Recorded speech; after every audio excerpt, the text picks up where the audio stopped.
每一個星期啊，咁但係就已經係玩到48級㗎啦，已經。咁呢，就我哋先睇一睇比較早期嘅戰報開始啦。咁就唔好睇最近嗰啲啊，先睇早期啦。佢睇住佢點樣去成長翻上嚟啊。咁呢，就我43級嘅時候就忍唔住咧，就出現咗去打，咁啊打到一隊低雄嘅群攻啦嚇，群攻正所謂做皇馬黑星啦。咁但係我都五波啦嚇，冇佢45級紅過我43級都冇話輸俾佢嘅。打咗對50級嘅滿紅金鈴，淨係隻金鈴滿紅嘅虎神騎。咁我43級打佢50級，仲要紅過我嘅爆發隊，咁我唔使輸都算係咁啦。跟住到44級嘅時候，打爆咗50級滿紅吳騎香騎。咁佢應該最主要嘅原因就係因為佢冇聖器啦，咁所以我先至可以係半隊兵要搞掂啦。咁就呢個都算係貼紅㗎啦，可以44級兩紅打爆滿紅嘅吳騎，佢啲寶物都仲幾靚。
佢仲要50級嘅層甲，咁我都唔算話好重傷。其實我就只係冇咗7000兵，但係佢係冇咗成萬兵，咁所以基本上喺條件即係兵選上面嚟講，我應該係冇輸到俾佢。咁第一次打咗4場，跟住佢45級竟然係俾人哋捉車，我車隊都可以打爆咗48級滿紅呂布4紅嘅國家，都俾我懟爆咗。我只係用車兵我去懟爆佢。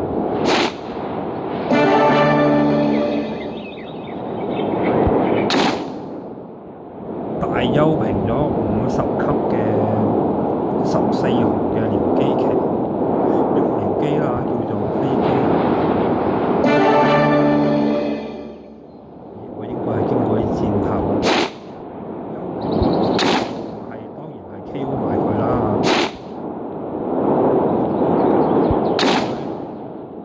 虎神弓又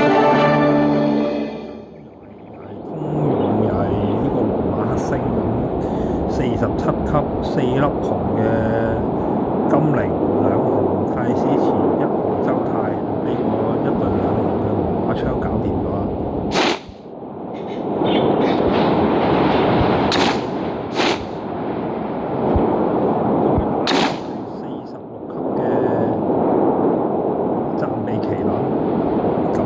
都算係咁，佢全8版啦。基本上我打返8版，我肯定係有大優勢，因為佢個 level 同我一樣。咁我皇馬一定係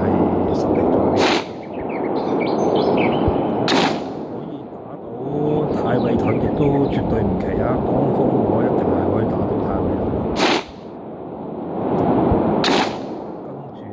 咗對程立騎，都係低選搞掂咗呢對程立騎啦。咁有兩隻50級，而且佢總數係10紅，都係輸俾我兩紅。跟住奸紅騎又係俾我懟爆咗，咁啊夏侯淵滿紅，即係佢呢隻8紅嘅奸紅騎又係俾我兩紅搞掂咗。好，三細女碰瓷三細女，咁又俾我低選搞掂咗，仲要係滿紅。咁你冇話佢47級、47級、46級，其實我都係46級。咁但係我懟爆咗佢成隊滿紅，佢都碰瓷都碰唔到我。好，咁啊黃馬殺手核彈槍，sorry 呢隊係網紅槍。都係其中一隊黃馬殺手啊，但係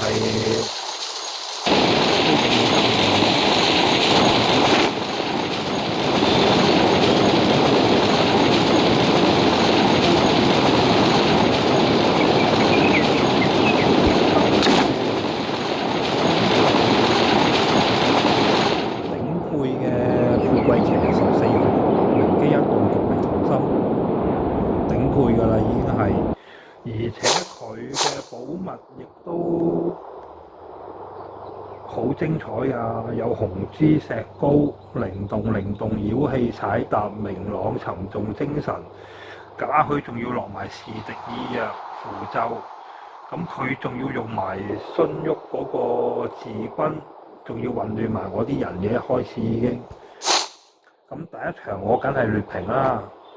唔出奇嘅。因為我冇睇住啊，所以我都唔知道自己贏咗。跟住緊接住第二場，咁我係反敗為勝啦，已經開始。第三場 KO 埋佢，即係以我46級兩紅可以打爆14級，14紅50級嘅頂配富貴騎，我呢隊皇馬都算係咁噶啦。咁跟住。呢隊呂布公我都唔知點形容佢啦，只可以講滿紅啦。跟住再嚟多次幽平，又係富貴騎，呢個另一個嚟嘅，咁都係已經50級嘅滿紅富貴騎，咁亦都係頂配啦，又係靈機一動獨力同心。sorry， 呢隊係幽平，但係因為呢隊係確實打咗一隊3紅嘅皇馬，咁呢度陣間可以大家睇下個戰報，其實幾有趣，亦都幾精彩嘅皇馬內戰。依家再打多次45級嘅香旗，呢次佢有大成氣。呢次呢隊有大成氣，我就唔係低選搞掂佢，或者唔係半隊可以搞掂咗，咁我都係高選嘅。咁但係佢俾我爆頭之餘，我3隻將都係完全無缺。咁仲要你可以睇一睇呢場我有印象，佢仲要係成氣咗我馬超嘅，已經成氣咗我馬超嘅。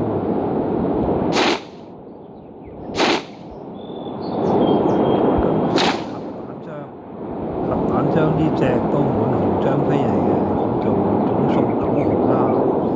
咁佢有大成氣嘅，而且佢係有紅烈，仲有埋號令嘅，有紅烈有號令，帶埋盛氣仲要中晒我2隻要打普攻嘅人。即係馬超同許攸都俾佢繳械咗嘅，咁結果佢3萬兵50級都係要輸俾平啦，幽平啦，我幽平。跟住就係呢隊滿紅嘅扮僚機騎嘅夏侯僚騎啦，唔係夏侯元機騎啦。咁當然呢啲都俾我搞掂啦。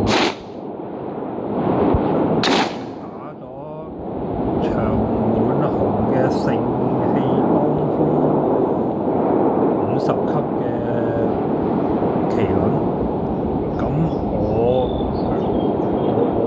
嚼係正常不過㗎，咁但係佢都係殺唔死我嘅，仲要俾我打咗一大半兵。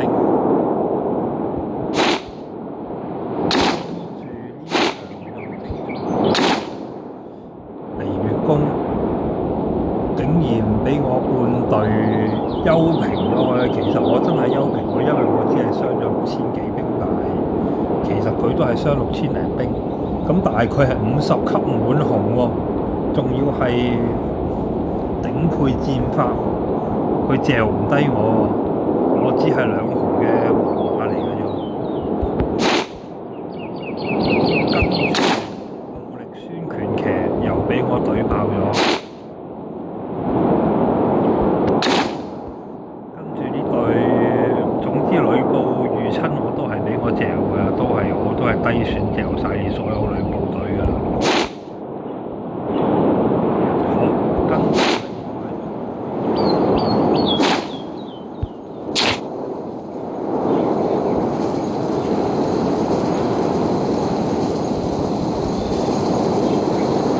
睇下我今晚我係打咗幾場，我調咗技之後呢，我改咗少少之後呢，我係先打咗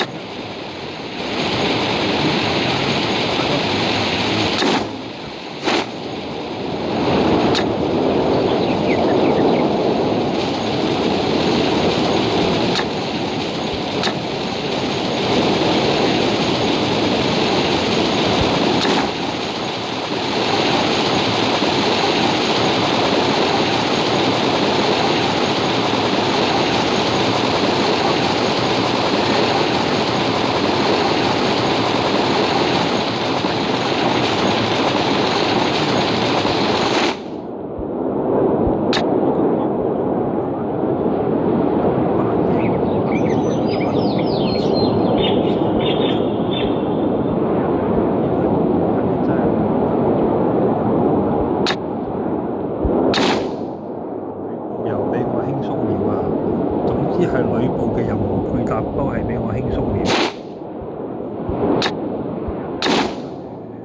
呢啲都唔係啲咩強，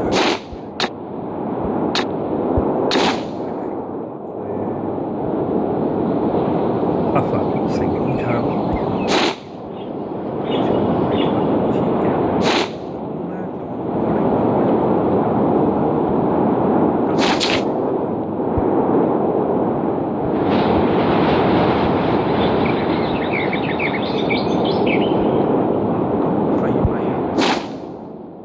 打唔到鏖戰呢？絕對唔係咯。咁啊，先打咗一隊核彈槍、北伐槍、麒麟50級、麒麟、呂布，最尾輸俾富貴騎。咁佢係跟咗我未改良之前個配置嚟嘅。8場嘅都係未改過最新嘅配置嘅，咁所以嗰個多穿能力其實係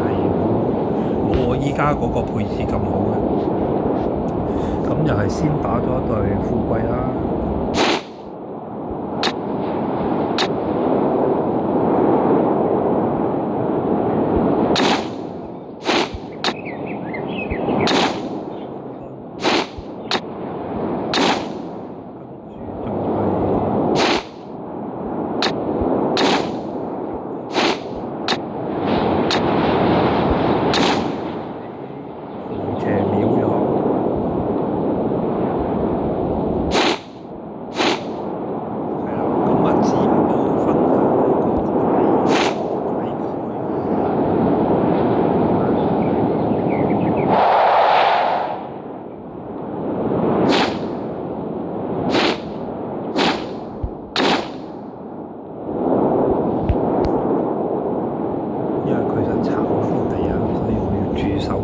我就放隊皇馬喺度駐守到聽日，我睇下聽日對皇馬喺呢邊又打咗幾多場先。好，依家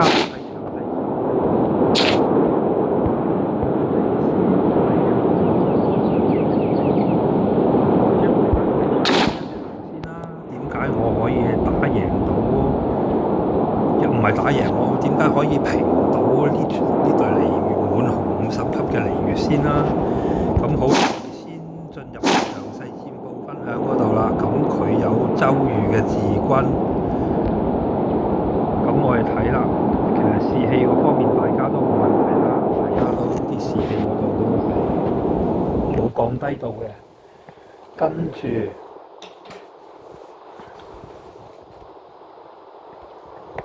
一路睇落去啊，咁佢未練好個工兵營嘅，佢9級。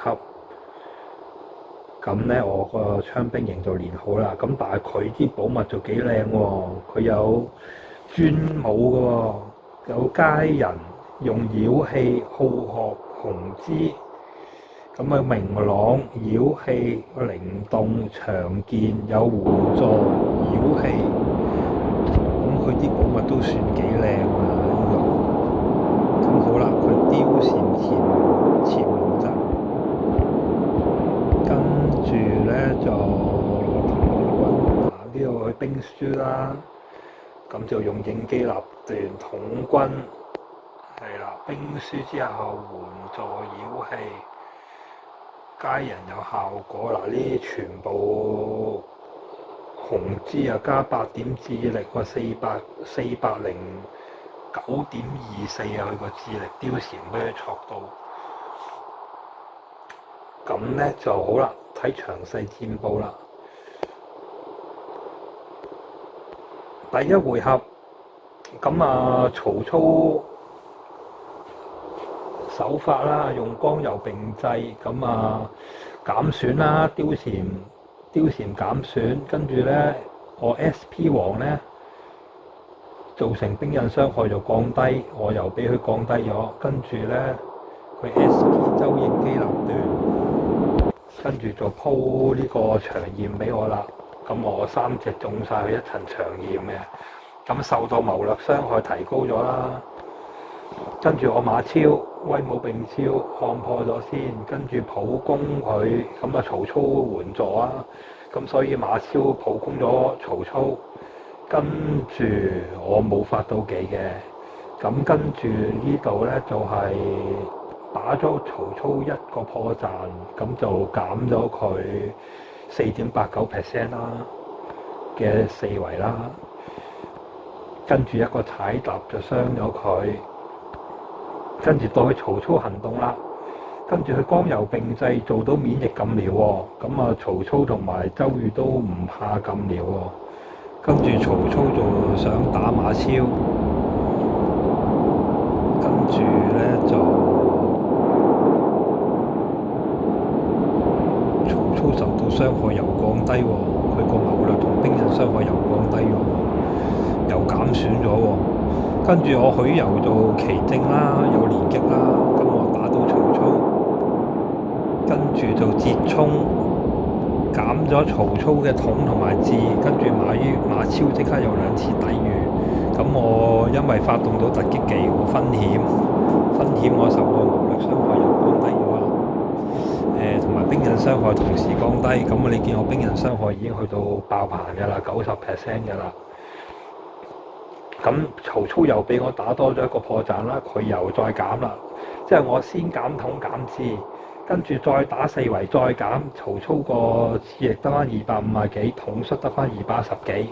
跟住我連擊再打中曹操。咁啊，曹操因為俾我打中之後咧，去離越嗰度咧又可以再幫佢減損喎。咁你冇理佢減損啦，我又試再折衝，今次又減咗貂蟬。跟住曹操又俾我打多個破綻，跟住依家曹操個統率得翻197，智力得翻237。跟住到貂蟬喐啦，咁啊貂蟬喐咁咪主將啊嘛，咁我馬超當然即刻就破功啦。咁啊，先打咗曹操一嘢先，咁跟住咧就步履無人，我出到啦，今次出到步履啦，咁咧就一嘢打咗曹操得800幾900啫，咁啊曹操恢復兵力，跟住我馬超又分險啦，我馬超自己都有減損啦，又即刻有大約50% 嘅減損啦呢度，跟住又已經打咗曹操，剩翻2次破綻啦。咁但係佢嘅智力咧已經減到218，個統率減到181，跟住我又踩踏又傷多佢一嘢，解煩又傷多佢一嘢，跟住咧跟住我咧就在後面到貂蟬喐嘅時候，貂蟬咧就打許攸，咁有靈動啦，所以我冇傷害。跟住 SP 王喐啦，哇！講咁耐都仲係第一回合。SP 王又係打中曹操喎，曹操已經剩翻一次嘅破綻啫。曹操嘅統率已經俾我減到165啦，智力減到200都冇啦。好，到周瑜就光天長焰就發動咗啦，咁打我最受得打嗰個 SP 王，所以傷得都唔算多嘅。但係周瑜又發動草船啦，咁所以咧貂蟬嗰啲智力同埋統率就翻咗嚟啦，即係俾我折衝嗰啲又翻咗嚟。周瑜打許攸啦，過咗啦，終於到第二個回合啦。又是再套咗一個長劍落嚟啦。好，跟住到馬超喐啦，馬超第一嘢曹操繼續去援護嘅時候，呢支就中正我下懷啦。我最想你咁樣，因為曹操只係剩翻一次破功就搞掂咗佢嗰個屬性啦。所以你帶援助仲方便咗我打爆你曹操嗰個屬性添。馬超又補攻，今次仲要當封咗佢，令到你曹操嗰啲亂世奸雄又要冇咗啦，俾我拆咗你曹操啦。當堂啲嘢就失效晒啦，跟住仲要冇晒破綻，俾我打到清咗之後咧，佢嘅智力得翻180，統率得翻150，跟住俾我虛弱咗佢之後，再幫我加傷害，佢要提高咗呢個兵刃同埋謀略傷害，變咗佢